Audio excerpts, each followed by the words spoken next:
Hello YouTube, good afternoon.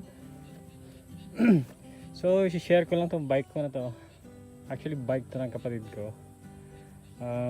Good thing pag may bike ka or may motor ka is nakakapunta ka kahit saan para magkumpay ng pagkain ng kambing. So it's a part of ano na rin to, pasyal-pasyal. So nakakapasyal ka saan? Doon malapit sa bundok.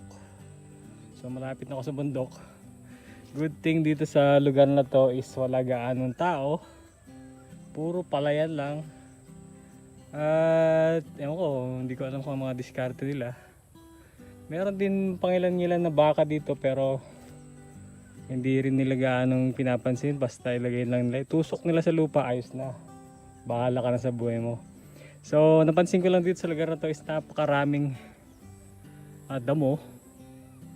Talagang punong-puno, hitik na hitik. So I've been doing this already for 1 week dito sa lugar na to. Hanggang ngayon hindi ko pa rin nauubos. So good thing about that. Para at least yung mga tanim ko dun sa aking lugar is mapalaki ko muna.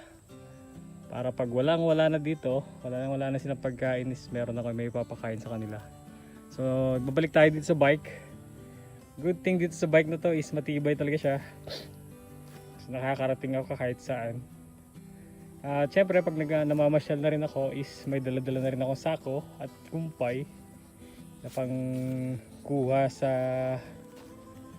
mga damo. So pasyal at panguha na ng damo ito. So dito kasi hindi na nila gaanong nararating yung mga iba. Kasi by walk or by bike lang sila. So ayaw nilang dayuhin itong lugar na to kasi masukal na siya.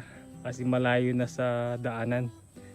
So advantage sa akin kasi yun nga sabi ko nga is mayroon akong bike na talagang kayang-kaya kong dayuhin yung mga lugar na to.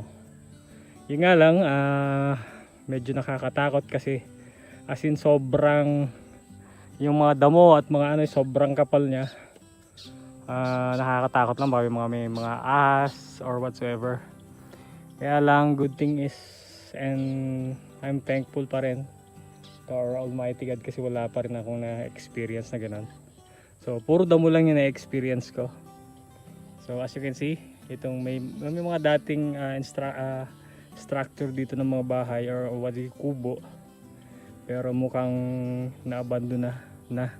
Kasi karamihan sa mga farmer dati is nagtatayo sila mga kubo dito. At siguro yung may-ari nito is it's either matanda na or nag-retire na sa pagko-farm at hinayaan na lang ganito yung mga nila. So yun nga. I'm taking all the advantages that I can have right now kasi yun nga, as I've said before, pag hindi ka nakapagtanim ng pagkain ng kambing, this is one thing na may experience mo and it's really hard para makapag-cope up ka na. So ang ginagawa ko is binabawasan ko muna yung mga kambing ko, binibenta ko muna yung iba, pati yung mga baka is dinidispose ko na rin kasi pinapahirapan na nila ako. So yung mga pagkapakain ko dun sa bahay is hindi na nagkakasya. So sabi ko talagang papatayin ko na yung sarili ko sa kumpay ngayon.